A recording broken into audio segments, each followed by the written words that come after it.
coming at it now, I realize that I don't actually know how I'm going to start this off. Oh, you don't? I thought you had a plan. No, I have a plan, but I just realizing now that maybe it's not as good as I thought it was.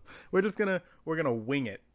We're gonna wing Yeah, it. like If it's winging. bad, we'll do another intro. Yeah, this Me could and be Daisy the don't intro like it. even right now. Just us What rambling. just happened? Oh, God. Okay, are we losing everything already? I think so. I don't know what happened. It just... someone was talking and then it cut out, and it's a disaster already. No, it's We'll fine. be fine. Because this is I'll the be Triple fine. Friends podcast. Yes, it is! yeah. Hello, everyone, and welcome to the Triple Friends podcast. We have no idea what we're doing. We're young guns, and we're ready to have fun. God, Oh my God. I'm so sorry about this in advance, but we're sticking to it. I am your host, Jacob, Salty Jacob. You know me from Twitter, likely, and I'm joined by two other hosts. Yes, my name. I'll go first. Oh, Yeah. go ahead. My Yeah. name is Daisy. That's all I'm going to share today. But I'm also a young gun who's here to have fun. I love that. And our third person. I'm Tani. You may know me from Twitter as Hangman Pages. I really need to change my Twitter handle, don't I? Me too. That's why I didn't say it. I'm the one Hangman- on brand. I feel like Hangman Pages is now my brand, though. Like, I've been it for so long. I am not a young gun. I am the young lion of the podcast industry. You gotta do like a million Boston crabs before you can actually break into the business. I need Gotta to do be a hit squash upside match. the head by Minoru Suzuki before I can really 100%. break into the business. You get like squashed by Sean Rossap on Twitter. That's your initiation. Oh my god, I can do that. That could be like our claim to fame. That could be like our breakthrough into the podcast industry. Yeah. I'll start beef with Sean Rossap. That's how you gotta do it. I mean, you gotta make names with hasn't the had it? names. Hello, everyone. This is the Triple Friends first dance edition of the podcast because Oh yeah. Hell yeah. it's our first podcast, obviously, and we don't know what we're doing, but we're about to talk about probably the biggest thing to happen in wrestling in a very long time. The biggest thing definitely to happen in wrestling this week. So you two can let me know your thoughts on this. Was it Ric Flair on that train? No. Unfortunately, Ric Flair doesn't have that kind of level of balding patternness at the back of the head. And I also wish I'd never laid eyes upon that picture, and I resent everybody on Twitter for making me see it like 50 times. It was a horrifying picture. Oh, it is a cursed image. But of course, we're actually here to talk about the return of CM Punk. He debuted in AEW at the Rampage event this past Friday, and oh my god, it broke the fucking internet. And It did. I'm excited about it, and I want to get your guys' thoughts on that. Well, I thought it was amazing, and I will go into this saying that don't judge me, anybody, but I was not a wrestling fan growing up. I thought it was pretty stupid, which, being a wrestling fan now, I know is a bad opinion, but I got into wrestling about 4 years ago, 3.5 maybe. So because of that, I did not really ever see a CM Punk match since he's been out of the game for 7 years.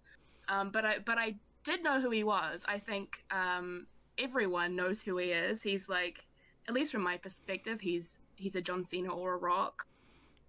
So for me, it was fun to witness it, because being a wrestling fan, you hear the CM Punk chants. You hear them at every show. They're unavoidable. And I just thought it went so well. I loved it. I loved it. What did you think, Tani? I mean, like, obviously I was looking forward to this one so much. Like Daisy, I haven't been involved in wrestling since childhood. But I have gone back and watched a lot of CM Punk stuff over the last year and a bit. The Summer of Punk, all the essentials. And I've always really loved CM Punk. I've always loved how genuine he is, and you know, everyone loves his pipe bomb promo and all that. So I was really excited for this, and I think a big part of the excitement for it was that it you know, it was, we thought it was never going to happen. Like the whole like CM Punk is all elite or CM Punk's coming back to WWE. Like I just remember like last year everyone saying like there's no way it's gonna happen. Like whenever there would be a debut in AEW, people would be like, what if it's CM Punk? And it'd be like, no, you need to set your expectations lower. And now it's actually happened and it's insane. Now we have free reign to have as high expectations as possible. Because I said this a couple of weeks ago on the Pro Wrestling Musings podcast, which you should check out. You're probably here from there anyway. But the CM Punk for years has been this white whale ever since he left WWE, and he just started basically. He almost denounced the fans in a way, not fully, but he was always like, I don't want to do wrestling anymore. Please stop asking me to do wrestling. It's not my thing anymore. And so it really felt there was this like rarity to him where it's like he's not going to come back. So whoever gets him to come back is just going to be so, it's going to be so important. It's going to be something big. And it really was. And I've been watching wrestling since 2011, which is, you know, usually heralded as a not great time for wrestling, but it was CM Punk who at that time made wrestling interesting in WWE again. And just the fact that after 4 years he left in 2014 because WWE beat the passion out of him coming back is a huge deal. I mean, you listen to that crowd. I've never heard anything like it. And, you know, I'm like every single person I think who is involved in wrestling, where you've gone back and watched like the top 10 pops of all time lists, you know? And that was like nothing I've ever seen live. It was like nothing I've ever witnessed. And I think it rivaled those huge old pops. You could put it up with like a Stone Cold pop. It was that huge. And the arena wasn't even the size of a WrestleMania. It was insane. And it was long. It was about, what, 7 or 8 minutes? I swear they were chanting for at least 7 or 8 minutes. It was nuts. Like, it was really, like, unparalleled in terms of a return. And I don't know if it would have been even bigger if it had been, like, there was no inkling that was going to happen. Or if it was so big because they teased it. Like, we kind of knew it. We knew it was gonna happen. We were like, you know, like 98% sure, yeah, CM Punk is returning on this episode. And that's why everyone was there. But it was just like it really did show how beloved he is and, you know, was at the height of his fame in WWE, and how much of a blow it was to fans to lose him for as long as he did. It's like, it really was a bit of a death knell for that era of WWE, just before, like, I don't know what the era is called now, before the era, like, after CM Punk, after Daniel Bryan retired, where it all started to go a little bit more down, I think. That was like the Shield era. That was right when they broke up and became like the big stars, and it was kind of right on time because like they just lost CM Punk and they just lost Daniel Bryan, so they needed people at the top of the card, and they filled it out with the Shield. But it wasn't as good as what they had with CM Punk and Daniel Bryan at the top. Yeah, because the Shield came into, correct me if I'm wrong on this one, the Shield came into the main roster up from it was like Florida Championship Wrestling before it was NXT. They came up as CM Punk's mercenaries. They did. Yeah. It was sort of like a off and on thing. It was basically like Paul Heyman was hiring to do stuff for CM Punk, and CM Punk was like, I don't want that. It was a weird storyline, but they definitely was very strange. They'd always come into, like, the Shield would just show up and basically take out, triple powerbomb whoever Punk was feuding with or had issues with. Like, I think they did it to The Rock quite famously, The Undertaker. It was usually Ryback. Like, it was Ryback way too many times. It's the way I try to, like, the way I try to say, like, the names before Ryback. Just avoid No, Ryback at all costs. but it was mainly Ryback. Why was it, It was mainly mainly Ryback? They really did have Punk mainly feuding with Ryback. Ryback was huge in like 2014, but it was crazy. But yeah, he was like, yeah, he has so much history I as well, like that's already seeped into AEW. Well, I wanted to sort of get into, because one of the things I said on the podcast with Pro Wrestling Musings was that I thought he would come in as a heel. And I think a lot of people thought he would come in as a heel because one of the things like that his Exodus was all about with him turning the back on fans. So it really seemed like him coming back in with him being like bitter about what basically about having to come back to wrestling. And I was just surprised at wholesome how wholesome his whole promo was, and just how much it seemed like he loved being back in it. I think from start to finish of his return, that was all him. And I think he even said he didn't go in there knowing what he was going to say. That was just all him. And that it was just such genuine, unbridled joy to be back. Yeah. And it's kind of interesting that you said, like, I thought like a lot of people thought he was going to come in as a heel, like, because I saw people saying that, and I could not imagine how they would bring him in as a heel because of how beloved he is and how people just wanted him there. He was going to get scream cheered no matter if he came in there like being the most heel that could ever heel. It'd be so hard to get people to boo him. I totally agree that they could not bring him in as a heel. I remember sitting there watching it, and I watched it with Tiny and another friend of ours.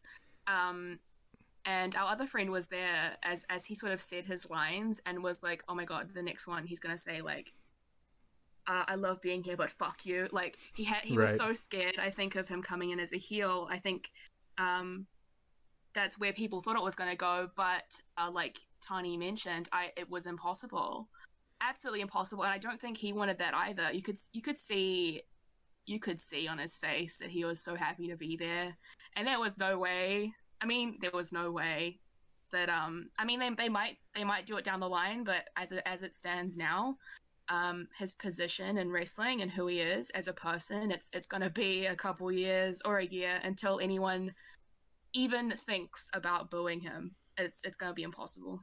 And like, yeah, they'll have to build that really carefully and like really precisely, because it'll be hard for him to get heat.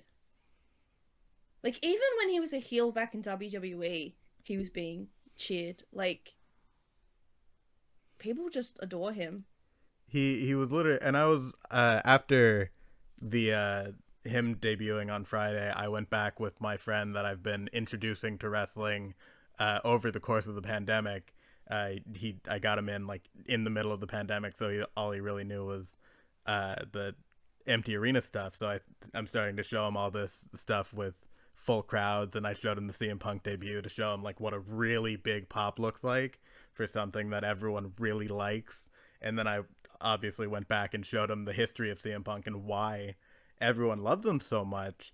And what it boils down to was that he voiced all of the frustration of the fans. And that's like, at the time, especially in 2011, 2012, when it was this period of time where like the Nexus had just gotten buried, like full buried for an entire year. And like everyone was like, we liked that. Why did you ruin the thing we liked? And just having CM Punk say everything he said, like in the pipe bomb promo about maybe the company will be better when Vince McMahon is dead, like that line was just like, it was this cutting line, but everyone was kind of like, I mean, he's a little bit right. And then he brought up like Colt Cabana and ROH and New Japan, and everyone's like, I like the words this man is saying, and that just became his character for the entire time. It's almost like he was one of the first wrestlers to genuinely, like, I don't know about it, but I guess kayfabe, but like, not even kayfabe, it's almost like breaking the fourth wall in a way, because WWE always likes to pretend it's the only wrestling about, like, and it has for a long time. Like it's like it's WWE and whatever's WWE adjacent at the time, like ECW and stuff like that. That's it. So if, like, Punk straight up referencing Ring of Honor and New Japan, like in this promo on, like, what was it on? Was it on Raw? It was Raw. It was on Raw.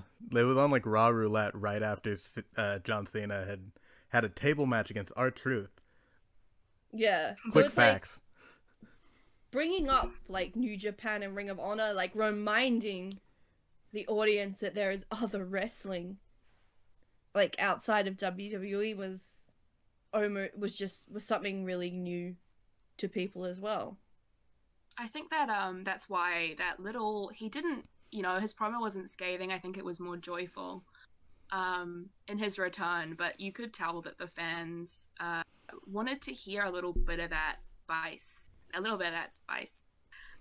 which he had. Like, you got a little fuck you Vince chant from the fans from that little line. I think, what was it? It was a really great line. Talking about how he couldn't get healthy in the place that made him sick in the first place. Great line. But he's such a good talker. Of course he's gonna. But it was a fantastic line, and it is. He's in the perfect place. There is no other place that hates WWE more than the AEW fan base. To be honest, right now, I think it's sort of resonating across the wrestling world as a whole. But it is like the counterculture movement. And so I think he's going to be able to continue basically where he left off in that pipe bomb promo many a year ago. I don't think he's going to rally against Tony or AEW or anything. Like some people have said, like, it's going to be all about fuck you, Vince. And like, that's kind of what people want to hear. And fair enough. Like, totally fair enough. It's like he's leading the charge almost. And obviously, like, they're never going to directly be like, fuck you, WWE. They do that in their little, like, side shots, which people hate, but I love, and I think you both love, because it's fun, and we enjoy fun here. But just, like, one of the main takeaways from the promo is that, like, yes, he got out all the stuff that he needed to say, but he also, like, transitioned right in to putting over the younger people. He had the press conference after the show where he was talking about he knew that the first thing he would say was going to be very important, so he decided to put over Britt Baker, and that's insane. Really cool.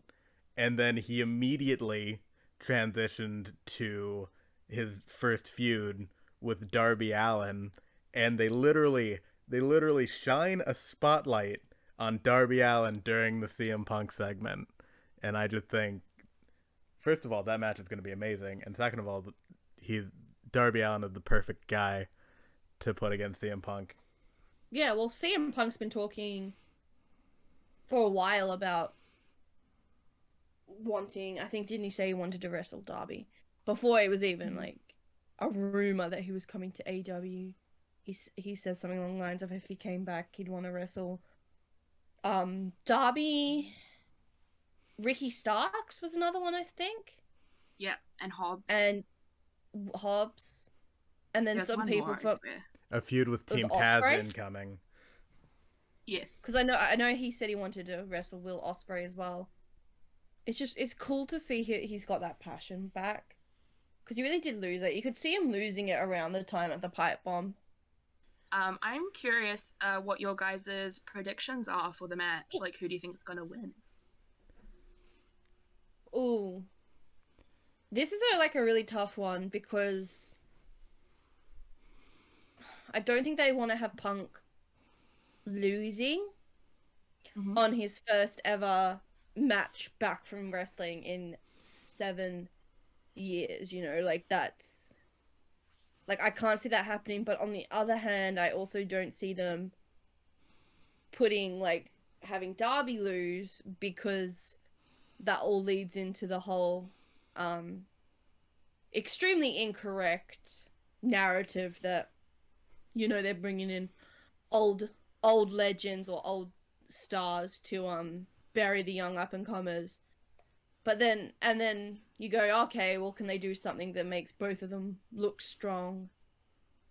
But have a winner, which AEW are pretty good at like towing the line without having a stupid finish, like the topically the Goldberg versus Bobby Lashley match today from like SummerSlam. Oh, we'll Where get it's into like, that. yeah, where it's like they have the, they didn't want to make Goldberg pin. They didn't want to pin or submit Goldberg, so they had the ref call the injury one. No, your kind of leg is thing. too hurt. Yeah, so I think I'm gonna have to swing my predictions more towards, like, it's so 50-50 for me, like I have no idea.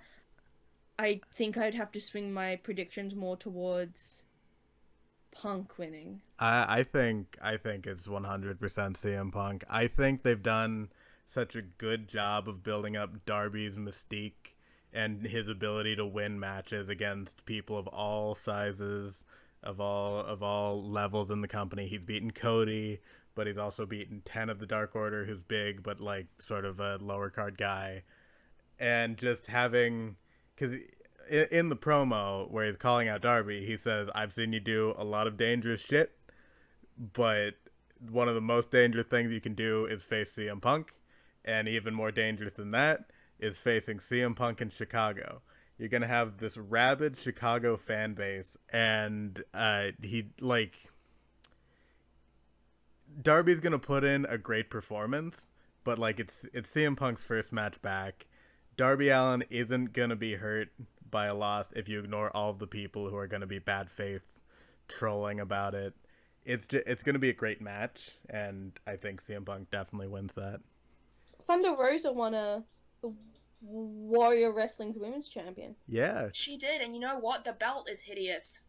It's real bad, isn't it? You don't like Sorry, you Warrior don't like Wrestling. the Spartan helmet? Dude, it looks literally- so bad. Where it looks like a transformer head. It's a Spartan helmet. They're warriors. Do you have the same in Australia and the US where like people replace their like car logos, the metal car logos, with Decepticon heads? Yeah. Maybe. It looks like one of those. I don't actually know if I've noticed that. I mean, people do. You would have noticed it. People do it all the time here, like constantly. Yeah, I'm not a fan of the leather being visible in the middle of the belt, but Oh congrats no, to yeah, her I get for that. I do get that. They should have like a different plate underneath, but I like the design generally. Yeah. It feels like it would be uncomfortable to wear because it's incredibly spiky, but Yeah, spikes in the tummy. Mm-hmm. that's how I feel about the IWGP US Championship as well. It has like that Oh, spike it's right weird at the looking. bottom Yeah. that I always Not in a great think place. is supposed to be the top, but it's the bottom. The main New Japan belt. Like, I think that one really does take the top spot for most ugly belt, not only in design but in energy. It's so cursed. It's the Oh. most cursed belt. Have you not Like- seen the CM Punk or the Jeff Hardy belt? Oh my god, I have. That's what their Warrior Wrestling belt reminded me of. Is the Jeff Hardy belts.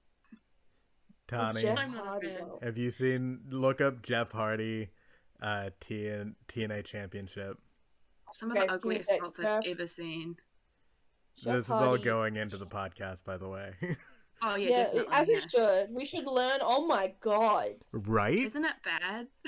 Oh It's my so bad. God. That's what it reminded me of. And look how spiky that bitch is. Yeah, look at how What the look at the hell? tummy spikes on that bitch. Oh my god, poor Jeff. Why Jeff why uses they That do was Jeff's idea. That's like his brand They let him of design it. creativity. Didn't he have like 5 different ones too, and they all looked really ugly? He had like 2 versions of it, and they were both. Oh, I Jeffrey, honestly- no. I apparently I just have a thing for shitty belt designs. I didn't think it was that. I thought it looked kind of cool. I like the purple leather.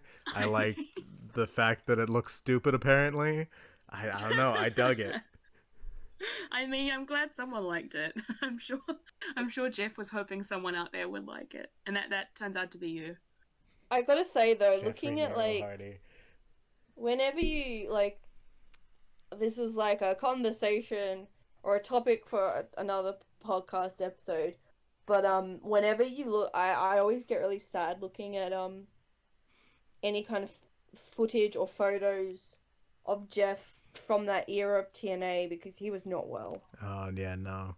But that period of TNA, a lot of people were sort of in a bad place because that was like the period of time when Kurt Angle like lost a lot of weight and got super thin because of, you know, what he was.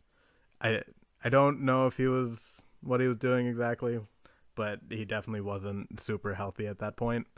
And yeah, it was just that period of TNA was not a good period of TNA. Well, we're back to the positives. We're back to the positives. We're back to the positives. We're not talking about drugs here. We're talking about CM Punk again after some technical We're difficulties. Fantastic. We're going off of the drugs and we're going to the straight edge man of the world, CM Punk. Man. And we're gonna no drugs here. We're gonna just smoothly transition right into, I don't know, maybe some light fantasy booking. Who do we want to see CM Punk face the most? Let's start with Daisy. Let's start with me. Well, as I mentioned before, I am not a huge CM Punk historian. I won't lie and say that I have all the knowledge in the world, but I like a feud where a talker goes up against a talker, and for me, that always means Eddie Kingston. I just need the promo battles. I want them. I need them. I'm sick of Eddie not being in feuds where he just gets to talk for 5 minutes. And I think that'd be perfect. I don't know how it would go, because, I mean, I like Eddie's style. He's not the flashiest of wrestlers in the world, so you don't have the Darby Allin effect of sort of Darby doing most of the work and being able to throw himself around the place. But I just like to see them work together. I mean, that's probably the extent of my fantasy booking. I don't have any long-term storylines planned, but I'd like that. Yeah, I'd like that. What about you, Jacob? Well, I have an idea. I have maybe an idea of where they might go, and it might be popping up in a article about multiple directions they might take CM Punk in AEW, coming on to ProWrestlingMusings.com probably on like Tuesday. But you're going to get a sneak preview here if this podcast ever goes up. Because I think they're setting up a Jon Moxley heel turn. And it kind of ties into what you're saying, because you're going to be able to get the CM Punk and Eddie Kingston promo battles. But just like in recent times, Jon Moxley has, like, ever since losing the IWGP United States Championship, he's been kind of a dick.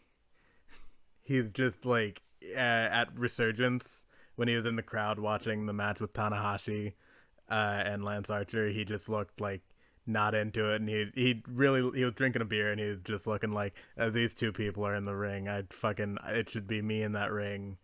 And then his promo on Dynamite, where he basically ran down all of the people in AEW at the time. He ran down Kenny and even Hangman. He ran down the good guys, the bad guys. And then his promo on Rampage, the same week CM Punk debuted, him just ripping into Daniel Garcia. Like, normally he'd be like, you're a young guy, but you're making a mistake stepping in the ring with me. But he was like, fuck you, Daniel Garcia. I am going to tear you limb from limb. And then he comes out. The line about pregnancy. Daniel Garcia has a better chance of getting me pregnant than tapping me out. Yeah, that's savage. That was such a good line. I loved it so much. And then he comes down to the ring, and like Wild Thing is playing, and the fans are all like, yeah, Wild Thing, Jon Moxley. But Jon Moxley looks pissed to be out in that crowd. Like, not necessarily at the fans, but he looks just like fed up with the world. And he's just like, I'm going to go down there, kick that dude's ass, and then I'm going to leave for the day. And he's just like tuning out all the fans. So I think one of the driving forces is going to be CM Punk's coming in, and I don't like that, because I'm mad at everyone, and this dude's getting a lot of good reception right now. I mean, I'm a big fan of that. I think I was discussing heel mocks a couple of days ago with after that Rampage episode with some people, and I think it's something that seems, when you think about it, like on sort of your first thought, you're like, no, they wouldn't do that, of course not. And then you think about it more, and it's like, no, that'd be really good. Oh Like no, that'd it'd be really be good. really good. And you know how pissed Mox is and remains about his heel run, his quote heel run in WWE, where they put him in a gas mask, and he had a little red wheelbarrow thing. He hated Yeah, that so much that little I'd red love to wagon. see him do it his way. Yeah, little red wagon, and a big furry coat, and making cancer jokes. Oh, not good. I think he wants to fix that, redeem himself. I really want him to feud with Team Taz. Not just because he said he wants to feud with Ricky and Hobbs, or he wants to have matches with them, even though I think like that would be a big reason he would go into that. And a match with Ricky Starks would be incredible. But because he has a lot of history with Taz, and I'm a sucker for like them, because AEW is really good at that, at like bringing up where they're from. Like it's not like they come into AEW and it's like they didn't exist before AEW. They'll bring up history that they had on the Indies, or if they came, from WWE or New Japan or anything like that. And him and Taz have known each other since CM Punk debuted in WWE, which was what, like 2005? 2005. He made a point of that in his promo. He did.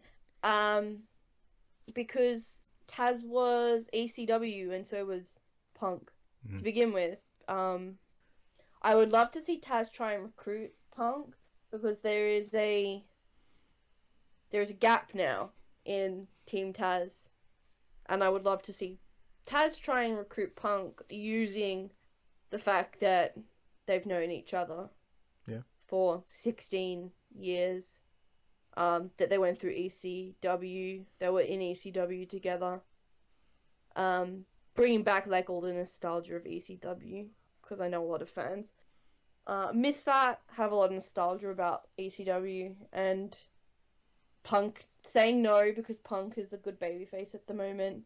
And then I'd love just for him to have a long feud with the members of Team Taz. I think it'd be really good.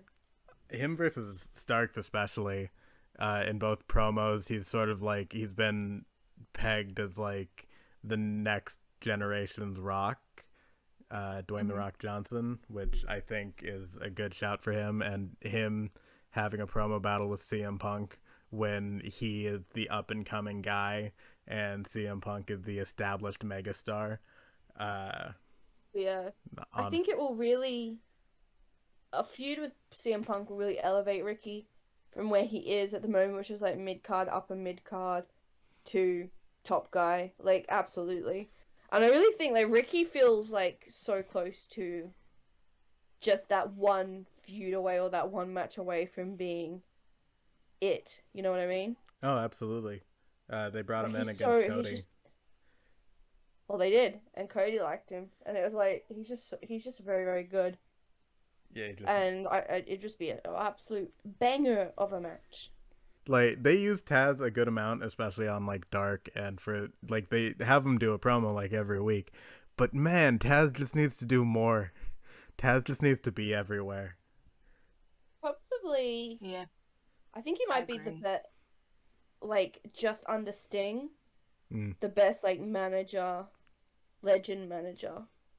But it's like pretty close between Sting, Jake, and Taz. That is something. AEW really does use the legends, the manager legends, quite well. Like, they really do. They're all very, very good. Like, Tully's good, Arn's good, Jake's awesome, Sting they've been using perfectly, Taz is perfect. Like, it's all very good.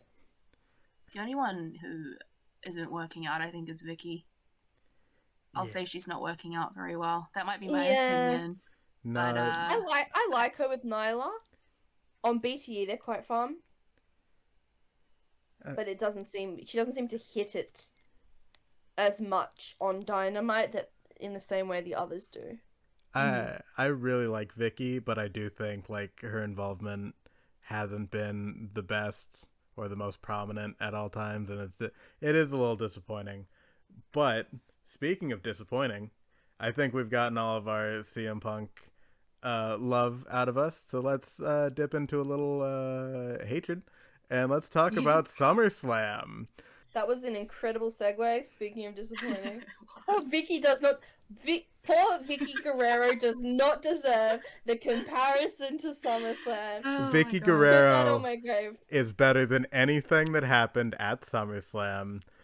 Barring there were, I'm not gonna say that the whole show was horrible. I'm just gonna say that there was a lot of horrible things on it, and the stuff that was good did not make that stuff better. There are a few main talking points from the show that we're gonna go into. I don't think we're gonna linger too much on like the Alexa Bliss versus Eva Marie stuff because we all know how bad that is, and also, Tawny and Tazy didn't watch that part. Biggie and Baron Corbin. Jacob, what was your? I didn't watch that one. Moving on. Okay. Everyone's favorite tag team. That was sarcasm. I don't know how well sarcasm is going to translate. Everyone's favorite tag team, RK Bro and AJ and Omos. Oh my god. RK Bro defeated them. Yeah, RK Bro won. No They won the chance. tag titles. I am a noted fan of Randy Orton, and I think it's really cool anytime he holds the tag team championship. So I'm happy that they won, and the crowd was super into it. The match was fine. Moving on. Next match, rapid fire. We speak about Randy Orton only. We do not see the other half. There is of RK. another half that doesn't exist. So we had Miss Alexa Bliss defeating Eva Marie with Dewdrop. I can't believe it. I still cannot believe they've done that to her, Dewdrop. It's a bad It's a name. I feel like that's horrible the name. name that someone would give me if I was to go to WWE, and that's why it insults me so much. It's such an it sounds like such an offensive name, and I get that it's part of the storyline that Eva Marie sees this like the plus size female competitor who's super great in the ring, like far better than Eva Marie, but she's just like, I don't care about your name. Your name's Dewdrop. It's so stupid.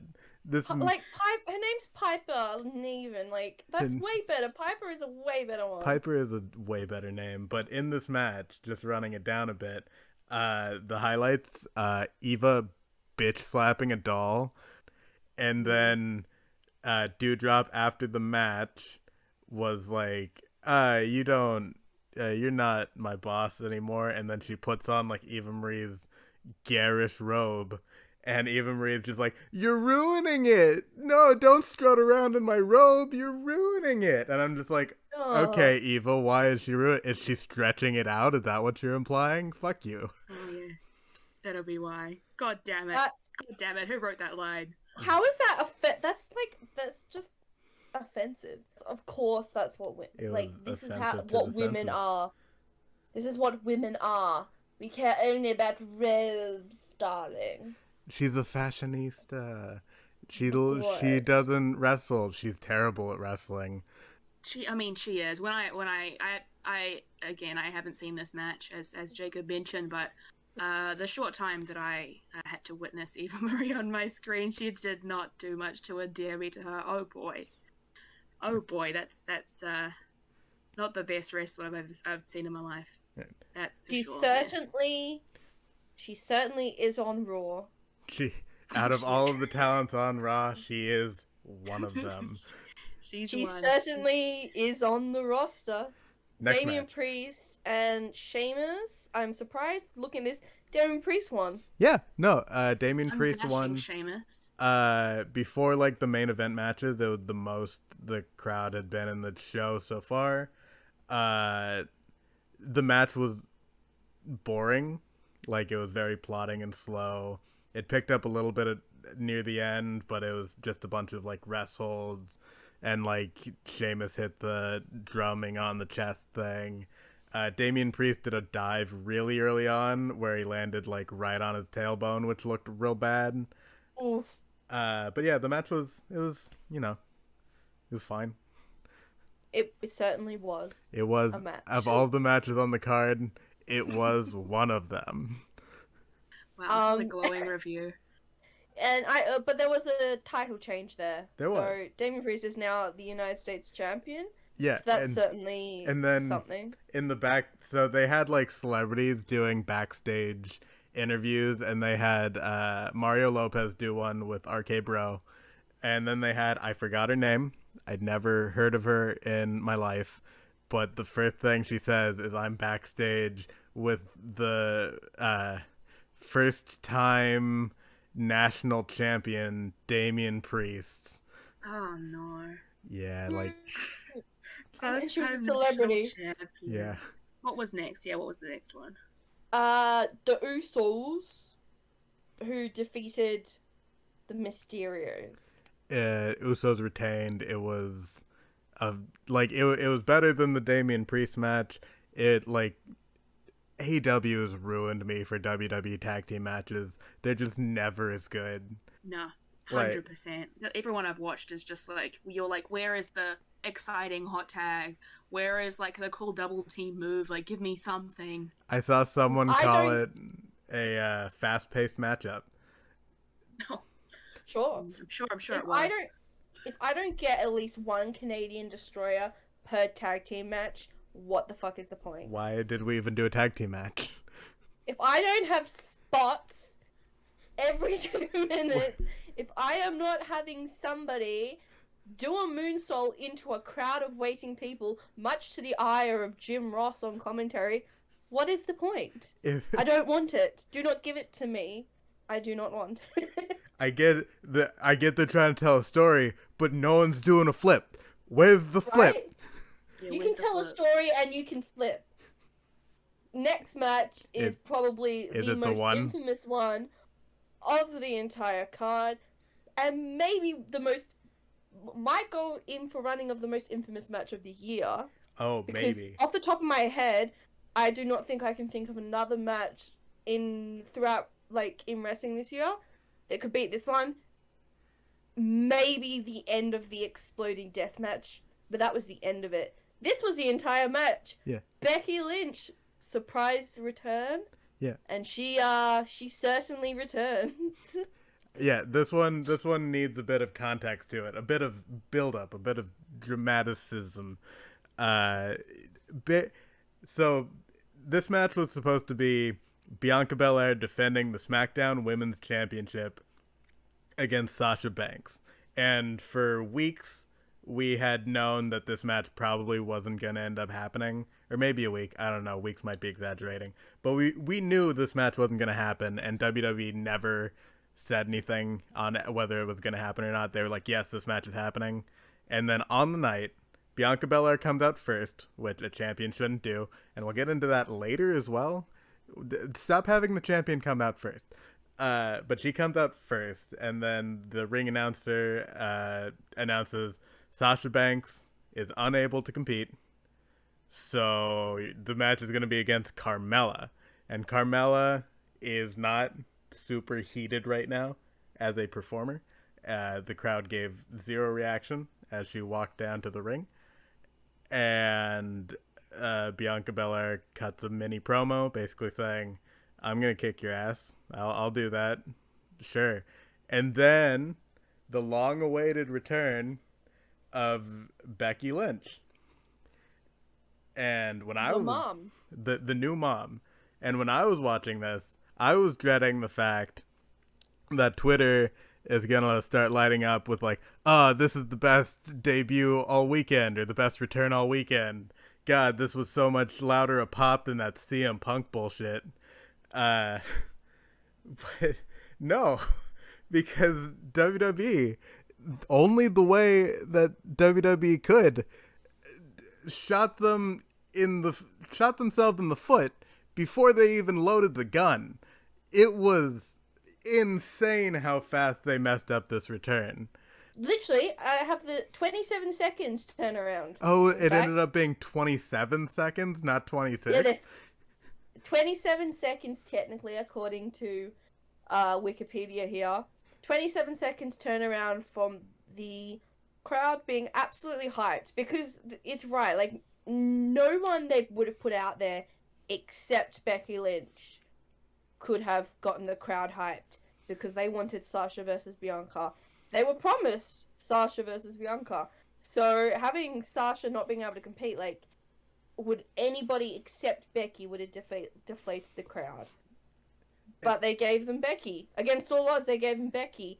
Crowd's fucking hyped, and then She comes out, and they have, like, off mic. They're not talking to the crowd or anything. They're just talking to each other. She issues a challenge, and Bianca's like, yes, let's have a match.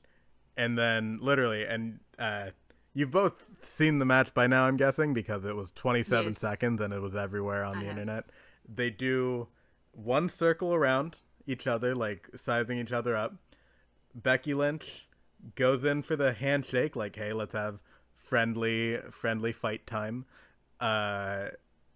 Bianca goes to accept the friendly fight time. Punch to the face from Becky Lynch. One rock bottom type thing that she called the manhandle slam or the man slam.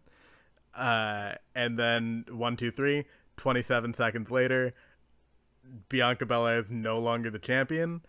Becky Lynch is the champion, and all goodwill they built up in about like 5 minutes got thrown right into the garbage. it felt like a joke. Because, and it's like, there's a lot going into it, because my personal take on it is that I think they wanted to try and have something that would counter the CM Punk debut, because that's all anyone was talking about.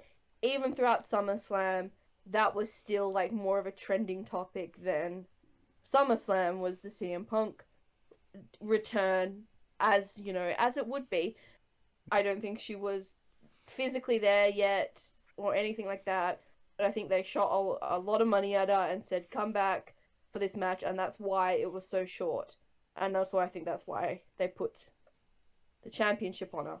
Because, like, they couldn't have her lose. They couldn't have Becky Lynch lose in 27 seconds, but she couldn't really do a match.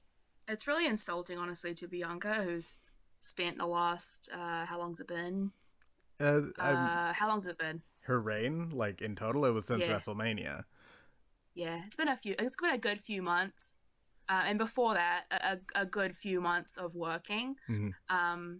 It's an insult to her. Maybe you sort of get the mindset in WWE that you kind of need to just take the punches as they come at you, but I can't imagine, getting in the back, entering the meeting and being told, oh yeah, by the way, Becky's gonna punch you and then drop you, and you'll be taking the 1, 2, 3 on the first go. I can't imagine how that would have felt for her, and I know that a lot of her fans are very upset today because it's insulting. I don't know why they couldn't think of a way. If Becky couldn't handle the work at the moment, you have Carmella right there. Mm-hmm. Like, what are you doing? What are you doing? So they could have done that. There is a million things they could have done. Like, I'm like thinking of their women's roster. Like, where's Asuka? No clue. And again, you have Zelina coming out there every week, basically to get squashed. Mm-hmm. You have a ton of women who are very capable, and they just want to rotate the belts around the 4 horsewomen until the end of time. And I don't know what they're not getting. Like, how can I know that they say that AEW is not the competition here, and this is absolutely not commentary on the AEW women's division, because that's another story. They handle that poorly. But if they were to look over at the competition here and see the way that they focus on elevating young talent and how that's getting over with audiences, why would you not take a single cue from the other team here and see what you can do to make a future for your divisions, instead of just constantly going on and on? I mean, I know we'll talk about it later, but Charlotte onto her 15th 14th title run, 14th title run. Make some new stars. I don't think it's as difficult as they make it out to be. And like you have people on Twitter, and there'll always be people on Twitter to say, well, you gotta understand, Bianca wasn't ready for Becky Lynch. She thought it was gonna be Sasha Banks, and so of course Becky caught her off guard. But it's like a key thing about wrestling that I feel a lot of people can't quite get their head around is that like the key attribute of a wrestler is their heart and their ability to like kick out when they're in danger. Like that's a huge thing in wrestling. And when you just have a character like Bianca, this beloved baby face whose whole thing is heart, and then she just gets hit by one weak looking Uranagi and just gets pinned and then just rolls out of the ring and just stands right back up. Like, oh no, I lost. Like that betrays the heart of that character. And everyone's like, oh, but it doesn't hurt her because like she'll come back and she'll do something bad. It does hurt her. It does hurt that character because it's done something to her that makes her look weak. And that's not good ever. And I'm also just looking at like the SmackDown women's roster, and like they could have had Liv Morgan, they could have had Naomi. Yeah. They have Shotzi on there. Shotzi. They have Toni Storm. Yeah, they have Toni Storm. She debuted and she hasn't done anything since her debut. She hasn't been on SmackDown. She has a dope as hell finisher. Her finisher is, I would believe the Bianca loss far more if we got Tony's new finisher than what would you say it was, a man something? It's either called the Manhandle Slam or the Man Slam, and the both suck as names. Like, Becky has the worst finishing names ever. Well, you don't disarm her. No, I don't like to disarm her or the fucking Bexploder. Or the Bexploder. Okay. Here's the question: what is worse, Bexploder or Bailey to Belly? Oh no, I don't know honestly. I've always disliked the Bexploder. So I'd probably put that, but I mean Bailey to Belly is also bad. Like we don't need every single finisher to be a pun on the name. Education. We'll get into education later on in the night. And execution. Execution. At least those are like fun. Like these, like it's just like, move. SmackDown's women's roster at the moment is so good, and it's like you could have had any of these girls come out, and no, they would not have got as big of a reaction as Becky. And yes, the fans would probably still be a bit disappointed that it wasn't Sasha. But like, it just annoys me because it was so clear that the reason they continued to advertise it being Sasha right up until the very last second was because they wanted Becky to come in and be a surprise debut, literally just to counter CM Punk's return. So where's it going with Becky? So like maybe she has a. This is absolutely going to lead to 20,000 rematches. Yeah. Every week on SmackDown. Maybe Bianca we have versus Becky part 20,000. Right? Maybe we have a rematch with Bianca at like what? When's the next pay-per-view? Hold on. Yeah, it's Crown Jewel. I thought it was Extreme Rules. That's on September 26th. No, yeah, it's Extreme Rules. Okay. I think it's going to be maybe Bianca versus Becky at Extreme Rules, but I actually don't see that happening. The immediate future is gonna be Becky and Carmella at some point because Carmella was supposed to get the title shot, and then Becky Lynch came out and beat her up a little bit, and then challenged Bianca Belair, and so Carmella's gonna be like, "You stole my title shot. I don't like you," and it's just that's not an exciting match because they haven't done anything to make Carmella an exciting person to watch. Totally agree. No, and I don't see Bianca winning at Extreme Rules if she goes up against Becky. No, Becky will retain, but I see a million rematches in the future for these two. But Becky will retain every time until maybe next WrestleMania. I don't know. Yeah. But by that point, I don't think know. Bianca will be long into another feud, and I think they're just going to lead to Charlotte versus Becky. I think you underestimate the amount that WWE relies on rematches. Like, it's an insane level. Yeah, I know. So Becky versus Charlotte. How many times have we seen that?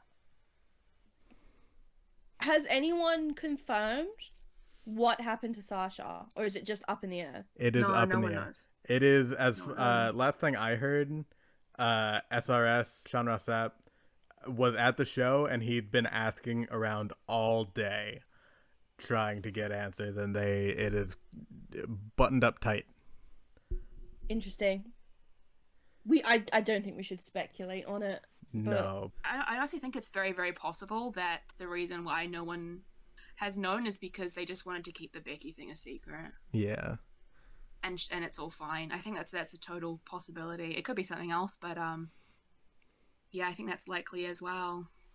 Anyway, next match on the card, Drew McIntyre defeats Jinder Mahal by pinfall, and that was the point I came into the I saw all of this pay-per-view. And It was short, Certainly. it was bad.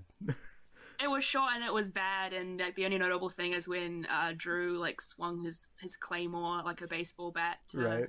to He try tried and to like commit murder. murder to try and absolutely murder Jinder's little sidekicks.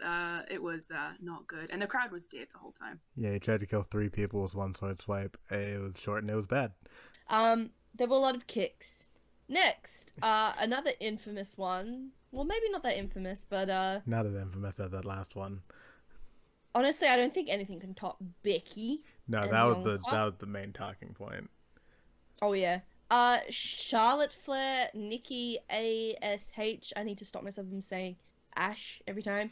It And, should just be Ash. What does it stand for? Almost a Almost superhero. That's okay, cool. Anyway, and Rhea Ripley and Miss Charlotte Flair defeated Nikki, and this is an important distinction to make. She defeated Nikki by submission, Yes, by submission. which betrays everything Nikki's character is about. Yeah, for I feel... those who Yeah, don't know, Nikki ASH is her character, her persona is this superhero. It is almost a superhero, and her whole thing is that like she believes in herself that she can be a superhero if she tries hard enough. But she's not quite there yet. So of course, in the course of her booking, they have her win the special item that guarantees her a title shot at any point. No questions asked. She earned that, which is good for her. Like, that's her character earning something. And then she cashes it in after a title match, the way a heel would do it, the way a baddie would do it, to get the title, and then she just wins it. Didn't really have to work towards that. And then in the lead up to SummerSlam, this triple threat, she loses to everyone. And then she just taps out in like the first submission she's put in this match. I just think this one was unremarkable. Yeah, it doesn't matter what you do or how hard you try. Nepotism will win every time, kids. It doesn't matter how much of a superhero you think you are. Charlotte Flair will always beat you for a championship. Yeah. And if you're Rhea Ripley, she's going to flip you over the top rope and explode your knees. Moving on. Next match. I think it's a good one. Second longest match of the night. Edge defeats Seth Rollins by submission. Oh, yeah. I think you got that wrong there. I think you meant to say Brood Edge. Brood. Brood. Actually, Brood Edge was only there for like 30 seconds of the entrance, and then normal Edge came back. That's fair. The freaks only came out at night for like a minute. It was fine. Yeah, for a minute. Yeah. It was a good one. I would think it was a good one. It was my match of the night. Yeah. I was to choose. It was... We held a gun to your head. Pick a match of the night, Daisy. It's the one with Edge in it, I guess. It's the one where the Brood came out. It was good.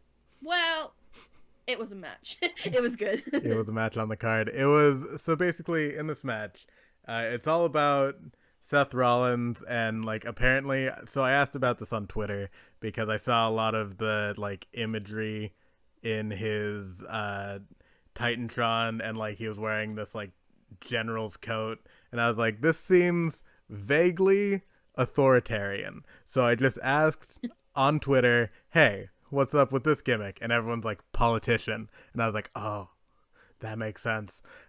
The imagery. I thought he was meant to be a cult leader.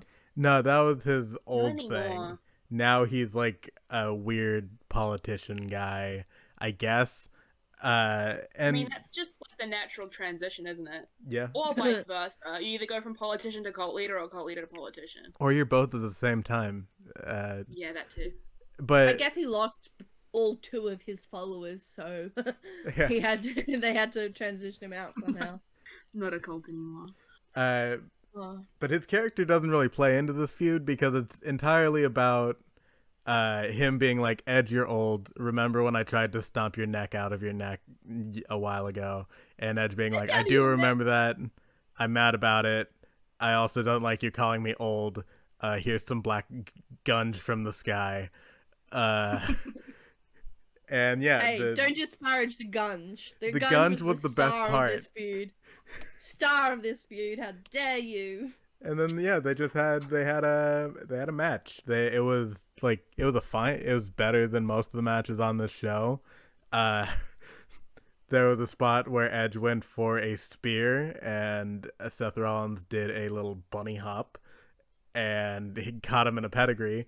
He's done that spot before. He did that in his match with Roman Reigns at Money in the Bank 2017. Well, whatever. The one where Ambrose comes out at the end. That's the one where Ambrose comes out at the end. And he did that move. It looked better then. In this match, it just looked like he did a little hop, and then Edge deposited his head in between his legs, and then he just fell right back down. It looked smooth, but it looked stupid. It looked real bad. And yeah, just all the spots you'd expect from an Edge and Seth Rollins match. The way, especially I noticed on this show, the way they structured their matches, it was very much so spot, rest, spot, rest, spot, and then at like the final third of the match is just spot, spot, spot, spot, spot, spot, spot. It didn't make for very compelling matches until that final third, and the last little bit of this match was actually pretty hyped. You have Edge hitting all of his signature offense. You have the very end of this match is just him having a little flurry of just like beating the shit out of Rollins before hitting him with he tapped him out in the crossface, which of course he inherited from Daniel Bryan after he mysteriously disappeared. Bobby Lashley with MVP defeated Gorg via another important distinction, via referee stoppage. No, the important distinction is Gorg. I said before. Yeah, Gorg is important. I take back what I said about the last match being my favorite. I think this was my favorite purely because it was so funny to watch. Goldberg just kind of like lumber around, and Goldberg get like hit in the back of the leg with a cane, and like Goldberg's little son running out. Oh, it was so fun. It was so funny. So I need more Gorg on my TV.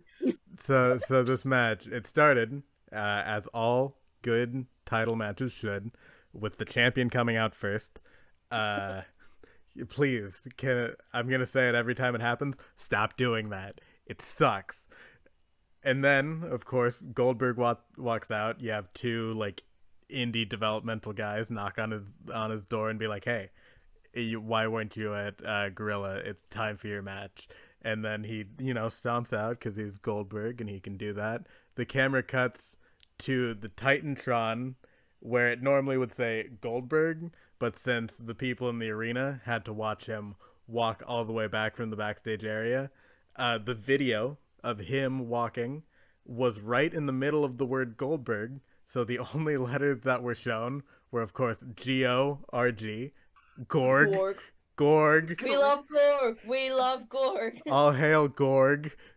Yeah, this match, it was just like it wasn't as good as the Drew McIntyre Goldberg match, but it wasn't as bad as Undertaker Goldberg.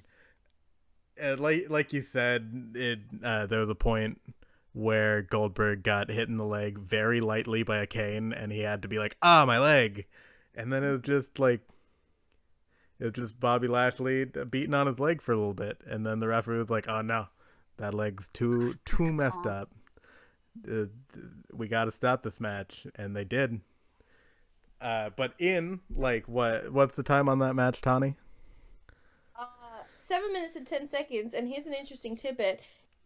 It is, hang on, 1, 2, 3, 4, 5. It's only it's like the sixth longest match out of a like 11 match card of 11. Yeah. Like there are 1, 2, 3, 4, 5 matches shorter That's than this one. nuts. Yep. But yeah, Definitely lasted longer than I expected. in that 7 minutes, either man almost died like 3 times. Oh, there was so many like heads to posts. Like what was going on? There was a spear to the outside from Goldberg to Bobby Lashley, where Bobby Lashley fell back and his head hit like the base of the turnbuckle post. That was scary. There was a part where Bobby Lashley was on the top rope and Goldberg like threw him off, but Bobby Lashley didn't get enough rotation initially, and he almost landed right on his head. And then there was this weird spot where Bobby Lashley hit a chop block, hitting the injured leg of Goldberg. And normally when someone takes that move, they would have to do like a combat roll forward to sell like, you really hit my leg really hard. But Goldberg doesn't roll, and he just spikes his own head into the mat. And he just like sort of flops over. That was not good. That was not good. But like a little like aardvark rolling up on himself. It was he went armadillo. It was Gorg the armadillo. Yeah, armadillo Gorg came out for a sec. He tried to like what is it, emu? Which one's the one that buries its head in the sand? Ostrich. Yeah, he tried to do that. Emu fuck you up. Yeah, emus don't hide from shit. Dude, no, seriously, emus will fuck you up so quick. Not to be fucked with. It was certainly a match that was on the card for SummerSlam. And 2021. The most important part of this match, of course, happened afterwards when Bobby Lashley is just like wailing on Gorg's leg. He's just beating him down with a chair, and then all of a sudden, this boy jumps on his back and starts trying to apply a choke, and so Bobby Lashley just fucking whips him around and puts him in the full Nelson until he passes out. And that little boy is Goldberg's 15-year-old son. 15. Gage boy, is this Gage Borg? Gage Borg came out, and he looked 15. Like I was saying when we were watching it that it reminded me a lot of Dominic Mysterio. A couple years, I think it was late 2018. Yeah. Before he sort of made his debut, and he had that fantastic 3 minutes where Brock Lesnar just tossed him around the ring until he basically almost died. I think that's the path that Gage Gorg is on, where he's just gonna spend a little bit of time getting beat up. Gonna die before he can debut. I did like the very end after, Gage Gorg was put into the mat. I loved MVP like furiously getting up there and defending Bobby Lashley, like, oh my god, he didn't know who that was, he didn't know what he was doing. This absolutely panicked. It was so because fucking yes, weird. actually in kayfabe, Bobby Lashley has just assaulted a minor. It was Like, so weird. He was trying to it was very backpedal strange. so hard, being like, "We didn't know. He came up from behind. He just started attacking him.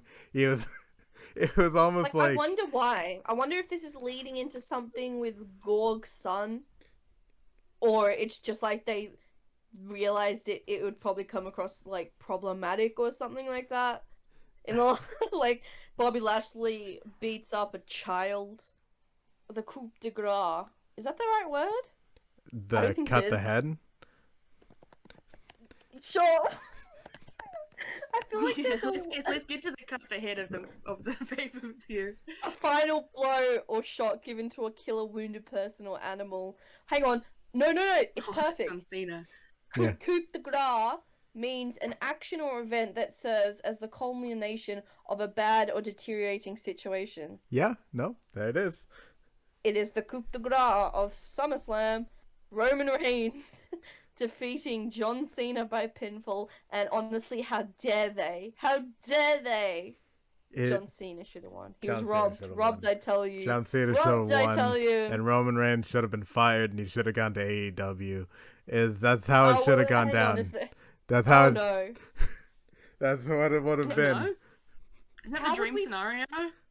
How would we fantasy book Roman Reigns in AEW? Oh. Shield reunion with no Seth. I'll go first. Roman Reigns versus Nick Jackson. 1 hour time limit. Let's go. 40-minute match with Kenny Omega. It's Oh. entirely V triggers and Roman Reigns monologues, and then Roman Reigns wins Superman punches. and Superman punches. I literally just think Roman Reigns versus Nick Jackson would be perfect because I cannot think of two completely different wrestlers. Right? If I tried. Like, Nick Jackson would just, all he would do is flip over Roman's head. Roman would not be able to touch him. Oh my god. And I say that just because Nick Jackson is, like, top 5 wrestlers in the entire world. And, like, for sure. that, like, and that's, like, for certain. I would probably put him up there with, like, top 2 or 3. And so is Roman Reigns, right? Roman Reigns is not even cracking my top 20. No, it shouldn't. No, he's He not cracking has- my top 50. He's not in, yeah, no. I mean, he was cracking in this match. What He was cracking. Jacob. I don't know. I didn't actually see it. I have no proof. Didn't he show a bit of ass in this match? No, he showed No. a bit of, like, what would you call it? Like The other thing. Oh, the V. front He showed the V. part. Right. Yeah, Yeah, it that's was called John, the V. John Cena was desperate to expose it. Yeah. This entire So time. let's get into this match. It wasn't bad. It was definitely not a bad match. It was a Roman Reigns John Cena main event match, and you can decide for yourself whether that is a good or a bad thing.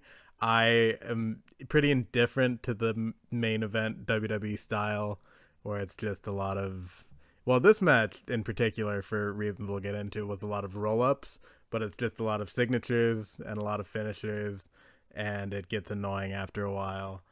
But this match was built around this weird concept of the all Cena had to do to win was pin him.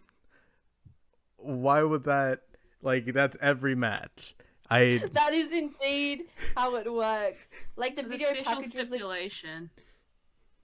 the video package was literally just like John Cena being like, all I need to do is 1, 2, 3, and it's like, yes, John. Yes, that's how it works, John. Good work.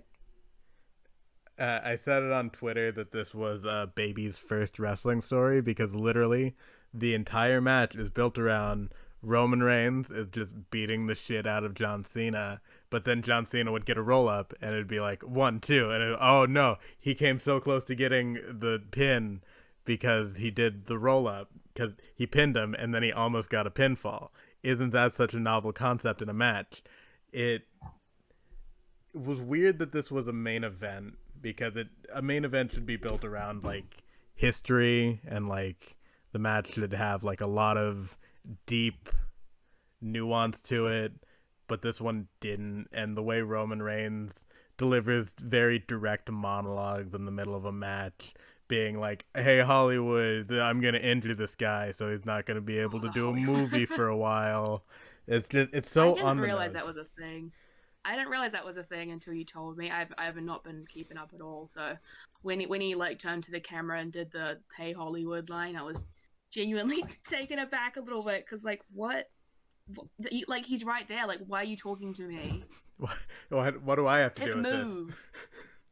Obviously, like the special stipulation, which like I guess was just Roman fronting, being like, you'll never pin me, and to prove how sure I am, if you win, I leave WWE. So, as everyone in the audience can guess, obviously, Roman Yeah, it didn't happen. lost. Yeah, and he's gone. He's gone It's a forever standing. now. But like The Rock is in shambles. they added that stipulation literally on Friday. Oh my god. Like the day before this show, they're like, "Oh, but Roman Reigns' career is on the line as well. If you weren't thinking about tuning in, you can tune in for that because that's interesting. It's not. Yeah, that's what gets everyone excited is the possibility of Roman leaving. It made the Everyone's match like more super predictable. keen. It made it more predictable. Even it was so weird that they added that stipulation, and Yeah, I'd say he probably couldn't tell beforehand, but like going into it, it was very obvious. Like, there's no way Roman's losing unless they want to pull like some bullshit like fake out that no one's ever going to trust their stipulations again. Like Roman's winning. right. Uh, oh, the other thing this match was built around, weirdly enough, they've been calling John Cena's return the Summer of Cena, which is obviously very Yes. similar to the Summer of Punk in 2011. And in the Summer of Punk, the main thing was that CM Punk, around Money in the Bank time, CM Punk's contract was expiring, but he had a title match against John Cena, and basically CM Punk was threatening to win the title belt and then leave the company, which he did, and he delivered the iconic sitting in the crowd and blowing a kiss to John Cena and Vince McMahon.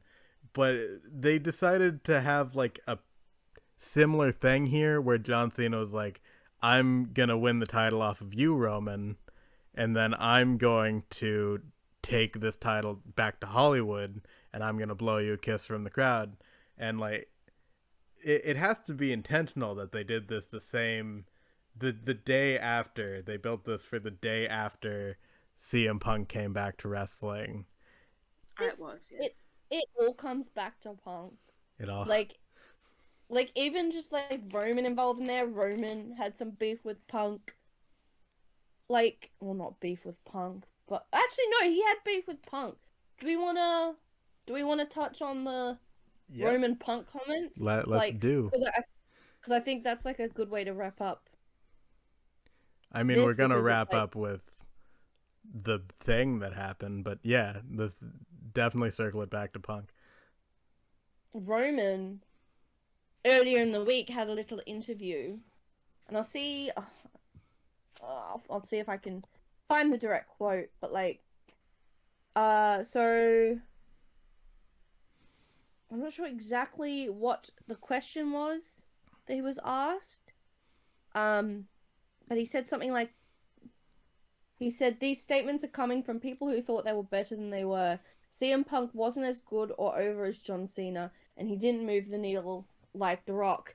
And it's obviously it garnered a lot of heat and a lot of controversy because obviously, like, I don't think anyone in wrestling is as big as The Rock. It's The Rock. Mm. But it's interesting that people are saying it's a work because he put over John Cena, who he's literally in a feud with. The guy. And, yeah. Yeah. It was very obvious, like, him trying to bury Punk, and, you know, it seems like this whole match, like John Cena's entire return, Roman doing that, like, just everything, it just seems like an attempt by WWE to try and bury Punk as far down as they can. And then we end up seeing that on the day that he debuts, he trends for like 12 hours at number one. And then now his promo and his return both have gotten AEW's YouTube channel millions of views, and it's been trending for like 2 whole days. And like obviously what Roman had said about him not being a needle mover like John Cena and The Rock. Well, that's like maybe not as much of The Rock, because that's a very different time and he generated a lot of buzz at a very specific time. But as far as John Cena goes, like if John Cena didn't break into Hollywood, then CM Punk would be a much bigger deal in wrestling right now than John Cena. And the fact that John Cena did break into Hollywood successfully, it doesn't mean much for him as a wrestling personality. It just means that more people know his name when he shows up in wrestling. So they, like, literally people who don't watch wrestling, they see John Cena in a wrestling match and go, "Oh, I'll check that out." And then they watch a wrestling match and they're like, "This is stupid." And then they don't watch wrestling again. He doesn't actually bring in new people to wrestling, but what CM Punk does is he brings old people who like wrestling and liked wrestling when CM Punk was there back into wrestling, which John Cena doesn't do. No, and like Totally agree it's on that. interesting because I think the needle moving aspect from John Cena, which a lot of people don't realize outside of wrestling, is that it's all because of that meme. Like the meme that went huge however many years ago. Because I think I was in high school when that meme was a thing, and we were just blasting. Everyone was the John Cena thing was Yeah. everywhere. Yeah, like he was obviously known in the wrestling spheres and maybe a little bit in like movies and stuff, but like that meme was really what cemented it in pop culture. But like not like The Rock. And I think a lot of people are missing from that quote from Roman is that he said CM Punk is not as good as John Cena. Not just that CM Punk isn't as over as Cena, he's not as good. Which is, I mean, like wrestling's subjective, but it was a complete burial, and it was just very interesting seeing how they scrambled, and even watching that match and like leading up to that match, how they tried to bury Punk coming back in a way that almost it overshadowed the feud itself, the match itself, Yeah. because the feud just I wasn't. mean, It didn't plenty end of up things becoming. did. Yeah, it's like like the feud didn't end up becoming about like Roman versus John. It just became once again about CM Punk, and that is because it is all comes back to CM Punk.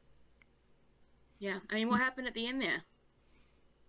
We had Ponytail Brock making his return. Oh yeah. Oh, Brockathan. Brock I Gar. mean, I think that Brock is an absolute genius, and you know that Brock has known for 2 years that AEW is a threat, and he said to himself, "I'm gonna fuck off out of here at the perfect time, and Vince is gonna call me up, Mm-hmm. and he's gonna offer me a bucket of money to show up at some point." Oh He's yeah. an absolute genius. I don't know how much they paid him for tonight or to do his however long he's gonna have his run this time, but he's the smartest man in wrestling. I mean, I love Brock already. I think he's an incredible worker and wrestler and a great personality, but we all know why he showed up at the end there. It's because Mr. Phil Brooks showed up the night before on the competition show. Right. Brock's looking great in his little flare jeans and his little cowboy boots and his ponytail. Doing his little Babyface Brock, dance. potentially Oh. babyface Brock. I did see the clip of him after the match when like the cameras were off, and it's gone off air of him just like mauling John Cena, just him tossing John Cena around, which was very very funny. But yeah, Brock's back. For Brock's how back. long, we don't know. He's back for the Saudi Arabia show, and that is it. Oh, he loves to shop for the Saudi shows. It gets him a lot of money. He Oh, definitely so much knows money. when to show up, and I like Brock Lesnar. I like him as a performer. I like most of his matches. I am so annoyed that WWE can just be like, at the end of a show, just be like, hey, look, it's Brock Lesnar. And everyone will be like, oh my God, it's Brock Lesnar again? I can't believe he's back again. Shocked. Yeah. It's not that they're shocked. It's just that, like, they hear Brock Lesnar's music and they're like, oh, it's Brock Lesnar. This is an epic moment. And it's like, no, it stops being an epic moment after, like, the 20th time. Please stop. Like, the returns have to diminish at some point. Stop just telling them that you'll pop every time Brock Lesnar shows up. I don't think it's ever going to stop, you know. I You're know. going to keep using it until that man is like, someone has to push him out in a wheelchair. In the wise words of Daisy here, what can I say? It's Brock Lesnar. Yeah. Yeah. What can I say? That's It's my Brock answer to Lesnar. everything. Yeah. It's Brock. And I think that's the perfect note to end on here. What can I say? It was Brock Lesnar. And what can I say? That was a podcast we just did. Very fun. If you liked it, we're probably posting this on YouTube, so leave a comment. Yes. We're going to eventually figure out how to put this on actual podcast platforms, so try to find us there. I have been Jacob. You can follow me at Twitter at SaltyAcob. That's Salty AYYYCOB. Go ahead and give your plugs. All right, and this was Daisy. I'll be leaving everyone's handles in the description, by the way. So if you did not hear anything right, you can check that out. Have a click.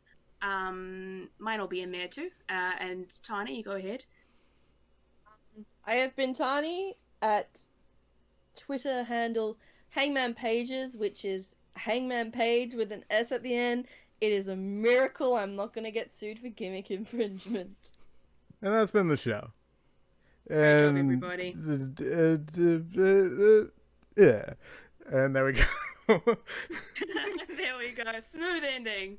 We're going out smooth, just as we began.